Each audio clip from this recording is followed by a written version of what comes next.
What's up, everybody, and welcome to another exciting episode of the Navigating Dental Insurance Podcast. I'm your host today, Jordon Comstock. Ben is not here. He's probably on vacation somewhere. I don't know. I've lost track of where he's at, but he'll be on an episode here shortly. But today I got a good friend, Jared Parente from Dental Warranty. Jared, what's up, dude? How you doing? Hey, Jordan, so good to see you. Good to join you on the podcast again. I know. It's been a minute. I feel like I've been missing from the scene, from at least with podcasting. Well, and events. I haven't gone to a lot of events lately either. So, and I know you guys go to a ton of events. Do a handful. Yeah, do a handful. So for as you coming on, tell our audience who you are, how you got started in dentistry, and what dental warranty is. I actually was on a text thread the other day, and with a bunch of dentists, and your guys' company came up. They're like, who is this company? And I'm like, oh, I know Jared really well. Like, it's an awesome company, and they can really help you because remakes are a big issue in dentistry. I know at least they were when I was managing a dental lab. But tell everybody who you are and kind of how you got started and what dental warranty is. Yeah, absolutely. And obviously, remakes are part of the picture, and there's a lot more to it, which kind of goes to the reason why I'm here. And the power and the concept and the program. So, I kind of joke around. I sort of fell into the window into dentistry. I never planned on being here. And once I got in, it's hard to leave. There's just so much work to be done and always a unique challenge. There is, Sitting right between the patient and the practice, and that relationship is just a super, super dynamic one with all kinds of potential pitfalls and so many ways to do it better and to add to the equation and to help. So, been involved in practice consulting, both in the medical aesthetics world and into dentistry. That's sort of how I got involved with dentistry. I was part of a startup that had a network of different providers in different spaces of healthcare, including cosmetic dentists, and had sort of started a consulting arm of that, and got more and more involved from the marketing end of things and helping practices grow into the operations end of things. And that's where I got involved with the early founders of Dental Warranty Corp. And we got things growing and moving, and here we are today. And in every state, with a few thousand different providers, and have really grown the program. So, we have a really polarizing product because, and it's a good thing because it always starts really, really good conversation about, Sure. why the need for something like this. And so, in short form, for anybody who doesn't know what we do, we're like AppleCare for teeth. So we do protection plans I like that. on restorative and cosmetic treatment that protects the treatment after it's done. So it's the first and only of its kind at the scale in which we partner with the practice, and patients opt to have this life-proof smile protection, so to speak, so that 6 years after they get it completed, if anything happens, they come back in and they don't have to have the awkward conversation that I was eating soft bread, whatever it is, and the practice doesn't have to feel that awkward tension either, where they just repair, replace it, make everything good. Patient doesn't have to pay again, and we've got a relationship now that compensates the dentist their full original fee to do that. So it's truly a kind of a win-win scenario. And then the peace of mind also follows the patient wherever they go if they happen to move away or travel and can't get back to that original dentist. So that's how it works in a nutshell. Yeah, I think that's cool. Like, so everyone of my listeners knows that before I started BoomCloud, I manage a dental lab, and the amount of remakes that happen in dentistry, especially back then, was crazy. And none of our practices or the patients had any type of warranty, so they would have to end up paying more out of pocket to fix a crown or whatever, or a denture that broke, whatever, right? There's a lot of problems because every day people are going like this on their fake teeth, right? Yeah. They're being beat up, right? So I think it's a great thing. I think a previous episode you've been on before, I'm like, I don't even get, like, why does insurance exist when There's memberships and dental warranties. They can really cover everything for and so the three things: memberships, warranties, and financing. Like that's all a patient really needs in dentistry. The insurance companies are so silly to me because they're gobbling up everybody's cash and then be like, oh, we're going to only do a little bit. We're only going to pay a little bit back, but we're going to keep the rest and put it in the market, right? It's really silly to me. So, like, really, all a patient needs is a dental warranty plan, a membership plan, and a little bit of financing when they need some type of restorative care done. That's kind of how I look at it in the industry, which I think insurance is kind of a silly game. So it kind of is, right?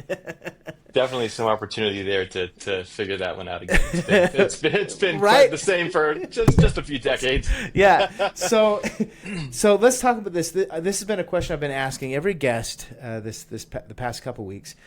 The dental industry is kind of in a weird spot because if you look at the rolling 5 years, revenue growth in the dental industry is growing at 1.4%, which is great. But then you look at like expenses and costs to run the business, and that's growing at 4.9%. So like a 1 to 4 ratio roughly, meaning your revenue is not outpacing the growth of expenses and costs to run your practice, whether it be payroll, supplies, whatever you got going on in your practice. Like we are in kind of a weird, funky spot. And like, I believe a couple reasons. One, I believe the PPO game, it's finally catching up to the industry because low reimbursements aren't helping these practices with inflation, right?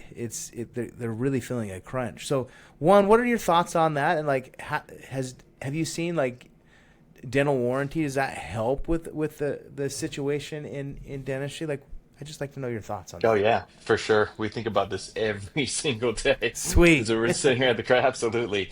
And it's exactly, it is quite that simple. It's the squeeze, right? Every practice is feeling it, and then the other part of that we're seeing is sort of the delay in decision making or hesitation is probably a better word, with patients and committing to care, case acceptance. So, everyone in our own personal lives as consumers, we see it, there's a lot of uncertainty, really unsure about what's next and how things are going to settle down. Inflation's been a big deal. And so everybody is thinking a lot more about how they spend their money and decisions they make and wanting and looking for that kind of that certainty and comfort in every decision we're making with our finances. And so that comes in through the door with every single patient. And so practices have got to step up their game in terms of what they're doing systematically to work with that and to help patients, commit more, feel comfortable in those decisions, and to move forward. And so, our program fits into that toolbox really nicely, obviously. Really, this is a big question. I'll kind of go back to my first comment about it being a polarizing concept because, a lot of practices might wonder if if you're not yet working with us, like why would a practice need to think about this kind of thing intentionally? I'm already a great dentist. I already stand behind my care like every great dentist should do. And, our response to that is like, absolutely, resounding, yes, you should. And but do it in a way that's like supporting you financially versus risking it. Because my dad would say this all the time at the dental lab, exactly what you said. I stand by my dental lab work, right? But then when you look at the economics because of the remakes, it's like, well, we're losing money, and we can't keep standing by it unless we have a better system and program to help us. Right, exactly. And it's not even about a high amount of the remake. That's a part of it. Absolutely, much better financially for the practice. And when you do it the right way, you're leveraging so much more than just getting paid for remakes. Yeah. When putting that promise out on the table early in the conversation, when you're presenting treatment to patients, when they're experiencing your practice and understanding how you do things, you capitalize on so much, making the experience end to end way better. So not only differentiating your care, Yeah. but introducing that level of certainty early into the equation, so that even before they get to any big treatment decisions, they know that's part of it. That's part of the decision. And the byproduct we see is higher case acceptance. You get, more patient retention, loyalty, expectations are set clearly and early. So the whole thing just goes way better. And they also keep up with their part of the responsibility. So not only is that when you promise to a patient what you'll do for them if things go awry or not as planned, as life happens, there's responsibilities in it for them too. It's not just all on the clinician. Yeah, so let's walk into that, because I'm familiar with what you guys do and I know exactly what you're talking about. Let's share that with our listeners. What so you guys have a great dental warranty program for practices and patients, but like you said, it's not just obligations on the practice side. You when a patient says yes, I'll add the warranty, there's some requirements that the patient has to do in regards to what preventative care. Like what do you Yeah, what do you have? primarily, it's keeping up with your prescribed schedule for hygiene visits. So it's making sure that you're coming in at least a certain number of visits per year, doing your part to keep things in good working order Yeah. and keep your smile healthy. And then if there are any other things that are part of the equation for a good outcome, that the doc recommends, then you got to stick with it. So if you've got, a large implant case and you're a heavy smoker, there's going to be some things tied to that, right? It's like Yeah. you've got to, uh, But it's all to help the patient. absolutely. It's reinforcing healthy decisions and healthy Yeah. choices and routines. That's how we describe it all the time. So it's good for the patient, and then again, that ends up being a good thing for the practice, as they keep chairs full, prevent cancellations, and kind of keep the whole thing locked in a little bit better. Yeah, so good. So like when a practice, if they haven't done like a dental warranty program before, like what are some questions they typically ask you guys? Because Yeah, I want to stand by my work, right? I believe in my work, right? That says the dentist, right? yeah, But it's like, what other yes, I believe that is a good thing to stand by your work, but there's so many variables, doctor, that you don't control in your right. work, from Yeah, the alginate shrinking and then sending that over to the dental lab, and then the dental lab working off of a mold. I know everyone's using scanners today too, which is, I'm sure, helpful. right. But if you're still using alginates, there's a lot of variables just within that process of the restorative care process, right? Oh But then yeah. there's like, okay, did the lab you choose, do they stand by their work, and do they use quality materials, or are they getting cheap knockoff materials that are going to break eventually? So like, how can you say you stand by your work when there's so many variables? Is kind of how I think. And then what are the common questions you Yeah, get? yeah, and then I mean, not to mention then all the stuff that's completely outside of your control and reach and touch. What the patient does on, when they head Yeah, out and get chopping into on their a adventures, you just don't know, gobstopper. right? Yeah, who Tons, and knows? so Yeah. yeah, so this just sort of this with one clean sweep, it just it handles all that. So biggest question I think coming into it is just like, okay, I kind of understand um, why, just beyond the whole like I already do this, and helping them understand the difference between doing it right and proactively versus having a plan that's reactive, and where it doesn't help you do anything on the front end. um it's a question of patient perception. So if I talk about this early, is this like me bringing up like failure in the patient conversation? Is this Got gonna it. plant the idea in their mind that they're gonna need this, or that we do substandard work, or Interesting. is it gonna make them doubt? And what practice will abundantly find and discover when they implement this correctly is it's quite the opposite. It's 100% the opposite of that. It probably gives them confidence. So like, oh, I chose a right provider because they're thinking through these things and they know that, you know what I mean? Like that's kind of how I Yeah. look at it. But That's yeah, that's an exactly how interesting it question. plays out. The clinicians, they've got all these questions already.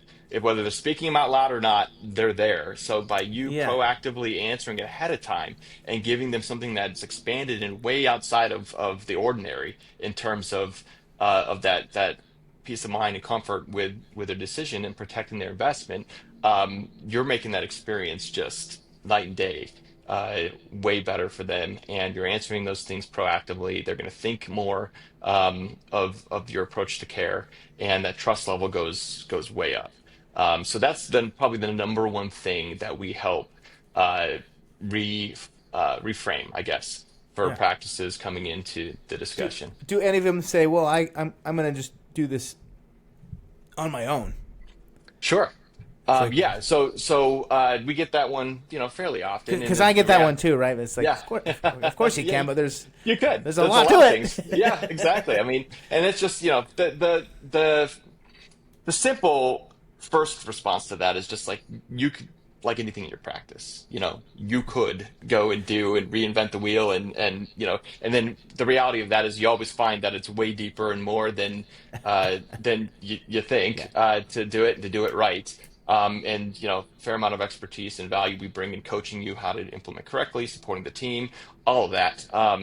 So and then beyond that, it's just specific in our case would be making sure that you structure things financially and legally as well, so sure. that you don't find yourself in a spot where you've oversimplified what it is to do this state by state and understand how it works, and you end up, basically selling an illegal form of insurance or something, which Yeah, there's a lot of legwork underneath to make it as simple as we have, and then you also wouldn't be compensated, right? And I'm sure you find it a little bit more difficult to pay another provider a few states away if your patient moves or travels, and there's a lot to it there yeah, that just the economics don't shake in a way that's as favorable for you and the patient. So. yeah. No, very cool. Like, what other like questions are common that you guys get around dental warranties and? Yeah, so those are the big ones. Obviously, practices are so indoctrinated with insurance and frustrated with that relationship Yeah. that sometimes we get looped into that pretty quick, where it's like, okay, I've got like, are you going to pay my claims? Are you Oh, going I to, see. Yeah, right? yeah, Are you yeah. going to just like, this sounds all great. It seems almost too good to be true. Are you going to deny my claims once we get started?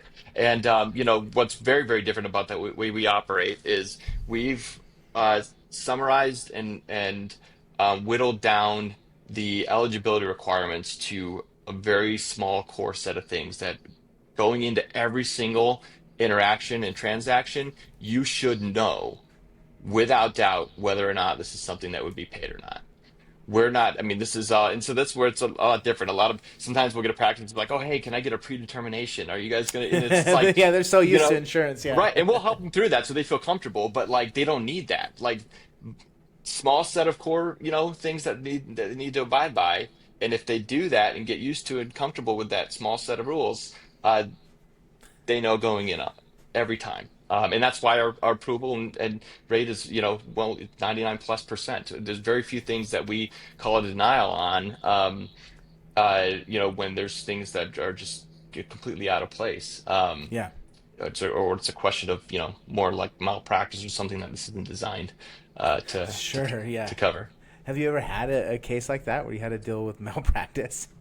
Borderline, Sure, a little it's bit. just, yeah, where it's just beyond questionable, as far as the prognosis and what happened in a certain thing, or just this what this isn't is it's not a safety net for poor work or stuff that Got you it. expect to fail. Like, so it's like, hey, we'll try this course of treatment, and I Yeah. highly think that it's going to fail or not work for you within a Well, like, year or why would you two. do that anyways? But maybe the doctor went to some cool implant course and learned something new, and he's like, I hope I can do it. I don't know.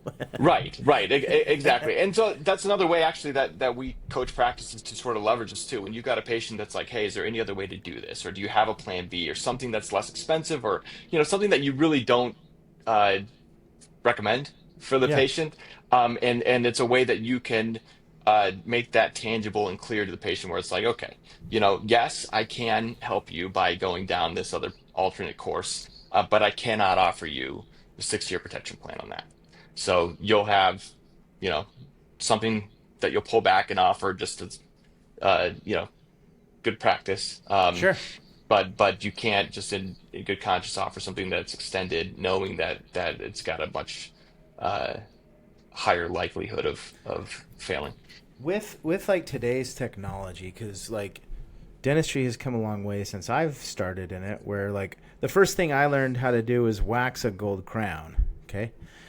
And then cast metal and then stack porcelain for a crown. But with today's technology, like with the CAD CAM and the milling machines, do you see like less cases fail because of the technology? Like, have you seen anything like that? I'm always curious. Yeah, yeah. So this is something that we see us working in well into the future, and where we're going to continue developing as a company is being able to highlight some of these areas and stuff that you should be paying attention to. So it's a little bit early for us, and we have a certain way Sure. that we want to publish and share some of these findings because it can be Interesting. a little bit, Companies may get mad. Sure, absolutely, and that's not our message. So, Of course, we yeah. we want to share some of those things in a way that is helpful and is it productive and encouraging things and technologies and ways of doing dentistry that is a greater convenience for Yeah. everybody.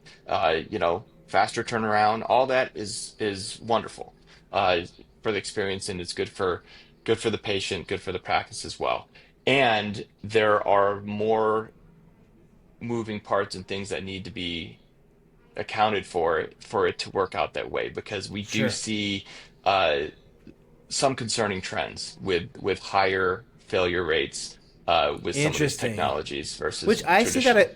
I see that as a good thing that you got another company in the industry seeing that and be like, okay, well, how can we help the practice owners choose the right partners in this area of restorative care, right? Like maybe because if there's a lot of failure rates at a certain with a certain product, I can think So of some from here's my dental lab days. here's the thing I will say is that our core in that message is not necessarily about a specific company or Sure, yeah, product, but and more so around the proper procedures, maintenance, and got it. everything in between to do it correctly. Because we see more of the difference in numbers and results between practice and Sure, less of a broad blanket across a certain technology or product. Does that make got sense? it. Yeah, sure. So it's like you can build you can at least help facilitate the right process to help dentistry with less remakes and less Correct. And issues. Yeah, yeah, find more great. success with that newer technology. That's the idea. It's like you guys should do study clubs and like pick speakers that come and teach what you're seeing work. Yeah, absolutely. That could be cool. That No, in very. occlusion. Yeah, yeah. A lot of problems with that. Absolutely. I mean, that's why mostly things break, right? They're Right? hit No, too hard, it's you huge. know. It's so under addressed. It's something that is very Oh needed. yeah, like when I managed the dental lab, right? I can. This is why I like talking to you because I was in my career. I was on the clinical side, and I saw a Uh-huh. lot of why things went wrong from the lab perspective, right? And yeah, occlusion is one of the biggest things where, and back then when they were pulling models and letting him sit all day and then calling the lab at the end of the day or whatever, the alginate impressions may have changed and tweaked, and it could have messed with the occlusal, it messes with everything when that happens. Sure. But anyways, the I remember that always being the case that destroyed the work that we did for practices. It's like, oh man, if they Yeah. could have just cleared the occlusion, like the crown would have worked, Yes. Yes. Absolutely. That needs to right? be a much bigger consideration in case design than Interesting. it is today. Yeah. That is so interesting to me. Um, It's like, okay, let's spend a whole episode talking about how to improve occlusion. Very cool. All right, Jared, this has been a fun episode, and I want to make sure people listening know how to find you, and like talk about the process of like if they were to sign up, for dental warranty. But first, tell our listeners how do they find you? Sure. Yeah, absolutely. I think the easiest way would be to just hop onto our main website, so dentalwarrantycorp.com, and get in touch. And we've got some resources and things that we can share with you as you're kind of dipping your toes in and learning about how to add more peace of mind to the care experience. And then we'd invite you to just do a quick, short discovery call with our team. I think that whether you work with us or not, we're always open to a conversation and share with you how you should be leveraging, the things that we do. Obviously, you'll be able to do a lot more when we're partnered together, but we'd love to have the conversation and share how it would look in your practice, and then kind of give you the next steps from there. But it's super simple, super easy, and we hope you'll take us up on that. How long does it take somebody to kind of get started with you guys? It's really as quick as you can run. I mean, the process to get up and moving is, a matter of minutes, and then it's a matter of getting your team up to speed with the concept, and then you get assigned a dedicated success coach on our end, who's your right hand person for the life of our relationship. And so they'll do an initial kind of kickoff with your team. The biggest focus is, what does this sound like when we add it to our everyday treatment conversations, so that it does what you want it to. Yep. And then they'll walk you through how to activate protection plans, and getting it on every treatment plan is probably the biggest administrative lift. Even it's very simple, but again, we coach you how to do that. You create an adjunctive code for it. It's just a new process that they got to get used to, is what you're saying. Right, but if you're building it into all of your exploding codes, and so it goes alongside all the different eligible restorative treatments, it becomes super duper simple. It's very seamless and easy to get running. Very cool. Okay, so go to dentalwarrantycorp.com. I'll have all those. I'll have the URL in the show notes, so you guys can just click. But go there, go check out Jared and my buddies over there at Dental Warranty. I think they got an awesome solution in this space. Jared, thanks for coming and hanging out with me on the show today. You bet. Thanks, Jordan. I appreciate it. We hope everyone has a rocking day.